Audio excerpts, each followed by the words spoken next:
इस संसार में आप किसी भी रिश्ते पर क्षणिक भर के लिए संदेह कर सकते हैं, लेकिन एक ऐसा रिश्ता है जिस पर संदेह करना भी गुनाहे अजीम है। एक ऐसा रिश्ता जिसे इस संसार में सबसे ज्यादा पाक और पवित्र माना गया है, और वो रिश्ता है भाई बहन का। लेकिन आज की हमारी जो सच्ची घटना है इसी रिश्ते को शर्मसार कर देने वाली है। जब मैं आपको एक कहानी सुनाऊंगा तो आप भी हैरान हो जाओगे, भौचक्के रह जाओगे और सोच में पड़ जाओगे क्या सच में ऐसी घटना घटित हुई भी होगी। नमस्कार दोस्तों, मेरा नाम है राहुल गुप्ता।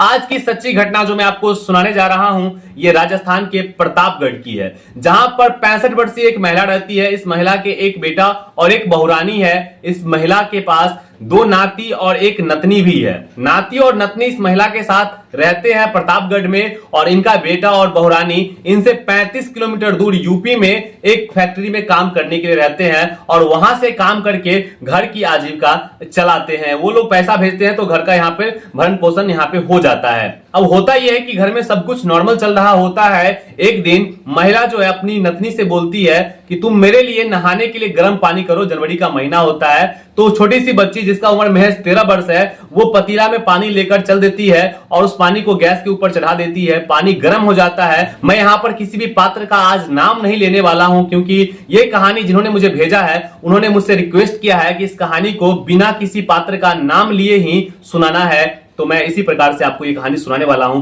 तो वो बच्ची जैसे ही पानी लेके चल रही होती है तो पानी का थैला छूट जाता है उसके हाथ से, और वो पूरा पानी उस बच्ची के पैर पर जाकर गिर जाता है। पैर पूरी तरह से क्षतिग्रस्त हो जाता है। तो उसकी जो नानी होती है वो फौरन से उसे लेकर एक सरकारी अस्पताल में जाती है, वहां पे प्राथमिक उपचार कराती है और वो उसे लेकर घर चली जाती है। घर आने के बाद थोड़ा सा सिचुएशन तो कंट्रोल में आता है, लेकिन कुछ ही दिनों के बाद वो सिचुएशन जो होता है थोड़ा सा बिगड़ना स्टार्ट हो जाता है। फिर से वो घाव जो होता है पैर की वो बढ़ने लग जाती है। तो यहां से वो बूढ़ी औरत अपने बेटे को कॉल लगाती है यूपी में और बताती है कि हमारी बच्ची के साथ ऐसा ऐसा घटना हो गया है, तुम फौरन से यहाँ चले आओ, इसे हम किसी अच्छे जगह पर ले जाकर इसका उपचार करवाएंगे। तो फौरन से उसका बेटा वहां से लौट के आता है और अपनी बेटी को लेके अब ये फिर से यूपी जाता है। यूपी के एक सरकारी अस्पताल में से एडमिट करवा देता है। वहां पे उपचार करवाने के लिए जैसे डालता है तो डॉक्टर साहब उपचार तो कर रहे होते हैं, लेकिन अचानक से एक दिन डॉक्टर साहब उसके माता पिता को बुलाते हैं और पूछते हैं कि तुम्हारी बेटी का ये जो हाल है ये कब से है, क्या तुम्हें अपनी बेटी के बारे में कुछ भी नहीं पता,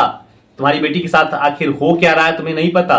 तो वो माता पिता बोलते हैं कि पानी गिर गया है, नॉर्मल सी बात है, इसका उपचार हो जाएगा, आप कहना क्या चाहते हैं। तो डॉक्टर साहब बताते हैं आपकी बेटी का पेट जो है वो सामान्य से ज्यादा बड़ा है, और ऐसा प्रतीत हो रहा है कि तुम्हारी बेटी गर्भवती है।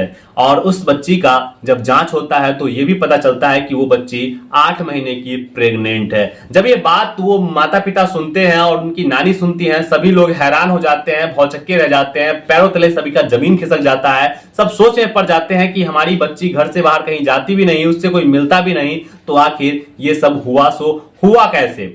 अब होता क्या है कि सरकारी अस्पताल में एडमिट करवाया गया था, इस वजह से पुलिस की टीम वहां पे पहुंच जाती है और जांच करना स्टार्ट कर देती है। बच्ची को एक साइड में ले जाकर पूछा जाता है कि तुम्हारे साथ इस प्रकार से किसने किया है। तो बच्ची कुछ भी बता नहीं पाती है, क्योंकि उसे समझ में नहीं आता है कि उसके साथ हुआ सो हुआ क्या है। फिर होता क्या है कि महिला टीम को बुलाया जाता है। महिला जो होती है पुलिस वाली वो आती है और इस बच्ची से प्यार कर, दुलार कर, पुचकार कर पूछती है क्या तुम्हारे साथ क्या क्या हुआ है वो बताओ। तो बच्ची बताती है कि मेरा एक भाई है जो घर पे कोई नहीं होता है तो मेरे साथ इस प्रकार का कुकर्म किया करता है। जब ये बात लोग सुनते हैं वहां पे तो सभी हैरान रह जाते हैं, और उसका जो एक छोटा भाई है उसे फौरन से पुलिस गिरफ्तार कर लेती है, जिसका उम्र 17 वर्ष होता है। जैसे उसे गिरफ्तार कर जेल भेज दिया जाता है, इसके 3-4 दिन के बाद एक और खुलासा होता है कि उसका एक और बड़ा भाई है जिसका उम्र 21 वर्ष है, वो भी इसके साथ इसी प्रकार का कुकर्म किया करता था जब घर पे कोई नहीं मौजूद होता था। अब यहाँ पे हुआ ये था कि एक दिन छोटा वाला भाई इस प्रकार का कुकर्म कर रहा था, तो बड़ा भाई ने देख लिया था और बड़े वाले ने ये कहा था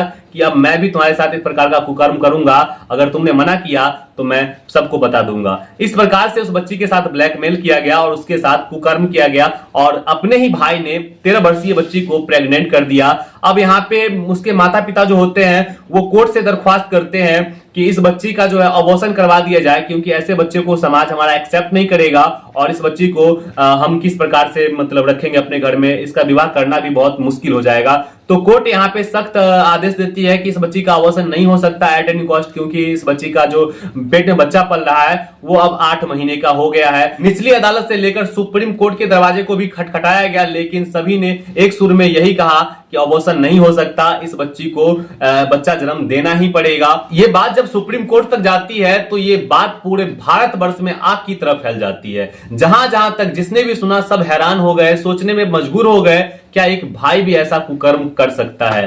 खैर, उस बच्ची को अस्पताल में एडमिट कराया जाता है डिलीवरी के लिए। वो बच्ची एक प्यारे से लड़के को जन्म देती है, चच्चा बच्चा दोनों सही सलामत हैं और उस नानी के घर पे ही पल रहे हैं। दोनों भाइयों को जेल भेज दिया गया, उनके ऊपर जो भी कानूनी प्रक्रियाएं की जाएगी वो की जाएगी, लेकिन सवाल यही है क्या एक भाई इस प्रकार का कुकर्म कैसे कर सकता है। दोस्तों, इस कहानी को सुनाने का हमारा उद्देश्य आपको भयभीत करना, हैरान करना या फिर आपकी भावनाओं को आहत करना बिल्कुल भी नहीं था, बल्कि आपको सचेत करना था, आपको यह बताना था कि आपके घर में जो बच्ची पल रही है, आपकी जो बेटी पल रही है, आपकी जो बहन पल रही है, उस पर थोड़ा सा नजर रखे, उसके साथ कोई बैड बिहेवियर तो नहीं कर रहा है। उसे समझाइए कि बच्ची को ये बताइए कि गुड टच क्या होता है, बैड टच क्या होता है, इस सब की ज्ञान उसे दीजिए, ताकि हमारा घर में जो बच्ची है वो अच्छे से सुरक्षित रह पाए। दोस्तों, आज की वीडियो बस इतना ही। उम्मीद करूंगा कि वीडियो आपको पसंद आई होगी। अगर पसंद आई तो वीडियो को अपने दोस्तों के साथ शेयर जरूर कीजिएगा। मैं मिलता हूं आपसे बहुत जल्द किसी नए वीडियो में, किसी नए सच्ची घटना के साथ। तब तक के लिए वंदे मातरम, जय हिंद।